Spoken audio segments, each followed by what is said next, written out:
Welcome everybody, I'm Brendan Pearl, and welcome to Pearl Production History Lesson for 22 February. And I'm talking to John Monroe, a brother who's very elaborate on what Black history means to us as Black people. And he has a question that he's going to answer today, and I'm going to read this question to him and see just how thorough he can tell us what happens to us as entrepreneurs, as Black people. And the question is, my brother John, on May the 21st and June the 1st in 1921, the first and only Black Wall Street was burned down and destroyed by the KKK in Tulsa, Oklahoma in a race massacre. Today is 22. Black people have failed to rebuild that urban successfulness. Why is that? Well, I'm gonna start out from the beginning, from where they started out. There was over 600 businesses in Greenwood. We had airport, we had churches, like 21 churches, 21 restaurants, we had like 30 grocery stores, they had a library, we had lawyers and doctors and etc.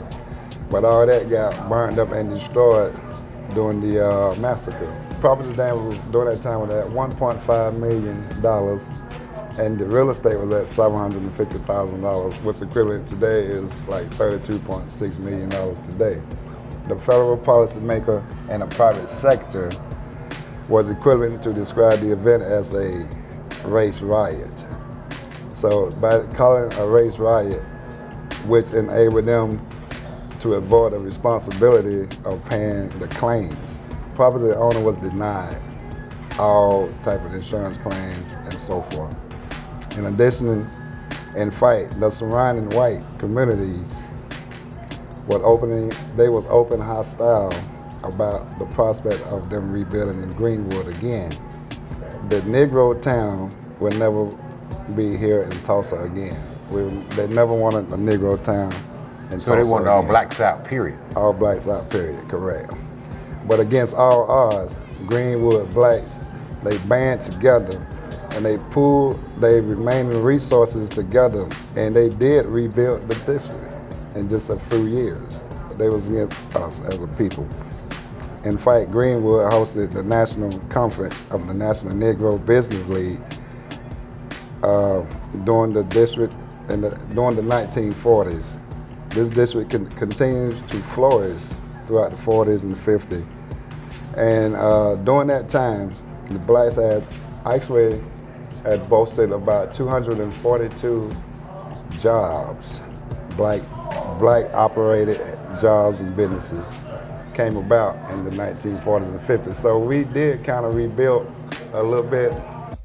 And despite the progress of the rebuilding in Greenwood from the 1960s to the 1980s, a series of policies by white planners what destroyed the district again. Well, they destroyed Tulsa, Oklahoma twice. Right, exactly. It was destroyed twice. You took it right out my mouth. But this time in the name of urban renewal. So now, today, you know what I'm saying, being that Black Wall Street did exist at some point in time, right, in our lifetime, well, not in our lifetime, but in history. In 22, you know what I'm saying, how come we still have not accumulated enough businessmen to establish, you know what I'm saying, our own Black Wall Street in today's world, in the new millennium? Now, in today's world, things happen for a reason. And we are at the bottom of the totem pole for a reason. Everything happened, you can go all the way back to our forefathers. When our forefathers was rebelling against the Most High, and they just kept doing it over and over and over again. And he kept telling them, if you keep rebelling against me, I'm gonna take everything. And what happened? They kept rebelling against our Heavenly Father. So he took the salvation away from our people and gave it to the Gentiles, in which you know who the Gentiles are today. And who are the Gentiles? So, so the people who's watching us will know, so we can inform them. Gentiles are white people and people who's not in the truth. I consider that Gentiles. That's the Gentiles. Right. You can go with all the other nations. See, we are, and the thing about it, why they do what they do and why they have done what they did to us is because of who we are as a people, as a nation. They know who we are, but it seems everybody know who we are as a people, but it seems like we having a problem to find out who we are as a Knowing people. ourselves, huh? Knowing ourselves, exactly. So therefore you have to put a little scriptures into this history and able to get the whole contrast of everything of our whole history, because you can't just do a little history by itself, because the Most High talks about these things way before they happen. Right? He talked, not into just detail, but he spoke about the massacre and how they was gonna do us. Like, and you go to the scriptures, like in Acts 7:6, where our Heavenly Father spoke in this way, that his seed would be sojourned into a foreign land in which they would be enslaved and mistreated 400 years. So all this is prophesied. All this is going to happen as far as the Black Wall Street, as far as slavery concerned, as far as how they used to treat us as a people. Like on Thanksgiving, they used to cut our heads off using the soccer ball. They used to, our little babies, they used to throw them in the river and use them for alligator baits. And like, for instance, they used to pick the biggest, strongest man out the group and tie a rope to both legs and have a horse to the rope, and they pull them apart and stuff like that. And they have been cruelty. They've been mistreating us since the beginning. And then the Most High knew this was going to happen. So he said, by them doing what they did, he is going to judge. They're going to be judged for what they have done to us.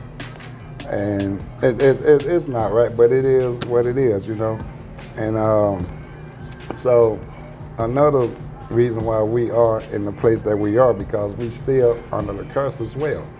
You can go Malachi 2:2. I'm gonna read out just a couple of scripts for you guys. We're gonna give you a couple of scripts of this man's knowledge and see if it. Just a couple of scripts on why we go through what we do and why we always against each other. We're gonna take it to church one time. And or we're against each other as a people, why we always trying to hold people back and talking about one another and this and that. All this is for a reason. It is because we are still under the curse. This is Malachi 2:2. And now, okay, if you do not hear, and if you do not take it to heart and give esteem to my name, said the Most High of hosts, I shall send a curse upon you, and I shall curse your blessings. And indeed, I have already cursed them because you do not take it to heart. See, if you're not in the truth and you're blessing and you're praying and stuff like that, he will curse your blessings because we're still under the curse and you're not in the truth. But that's another story right there for another day. Right. So, and then we go over to Zechariah. We go to Zechariah. I ain't gonna do but a few scripts here for you. 14:2. Zechariah 14:2, and it clearly states, and I shall gather all the Gentiles to battle against Jerusalem, and the city shall be taken, the houses plundered, and the women's ravished. Half of the city shall go into exile, but the remaining of the people shall not be cut off from the city. So this is a part of that Greenwood. Right. There. And it's all in scripture, so the Most High know what's going on, and he see what they are doing to us, and that's another reason why we can't get ahead, because they keep compressing us. All the other nations band together to compress us as a people, because everybody know who we are but us. And so we don't know each other. We are not black. We are Israelites, right? Israelites. We are not a religion. We are a nation. And we are a nation that was put on this earth to teach all the other nations the gospel. That's what Black history has taught us. Right. And that is Black History Lesson for Today from John Monroe. Thank this brother here for his knowledge, and we will continue on supporting, encouraging one another. That's Pearl Productions, and we're out.